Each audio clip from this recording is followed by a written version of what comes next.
Di Aceh Jaya, Safwandi bersama Dandim 0114 Aceh Jaya mengikuti kegiatan peluncuran Koperasi Desa Merah Putih. Kegiatan tersebut digelar secara nasional yang dibuka langsung oleh Presiden RI Prabowo Subianto. Bupati Aceh Jaya Safwandi bersama Dandim 0114 Aceh Jaya mengikuti kegiatan peluncuran Koperasi Desa Merah Putih atau KDMP yang digelar secara virtual di tingkat nasional.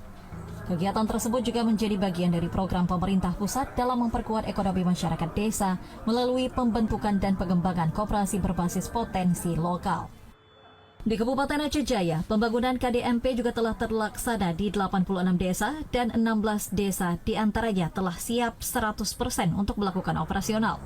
Terkait dengan lanjutan pembangunan KDMP, Kabupaten Aceh Jaya menargetkan seluruh pembangunan rampung pada 1 Agustus 2026. Sehingga diharapkan pada 18 Agustus seluruh KDMP dapat beroperasi. Dandim 0114 Aceh Jaya, Letkol CZI Aris Widiatmoko menyampaikan, melalui peluncuran KDMP ini diharapkan sarana dan prasarana pendukung segera tiba di Aceh Jaya.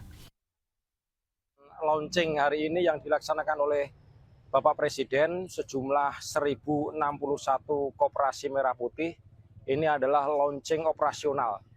Jadi diharapkan dari Bapak Presiden mulai hari ini 1061 koperasi merah putih sudah operasional. Dengan lengkapnya sarana dan prasarana tersebut nantinya diharapkan koperasi yang telah siap 100% dapat langsung beroperasi dan dimanfaatkan oleh masyarakat. Dari Aceh Jaya, Musliadi, TVRI Aceh melaporkan.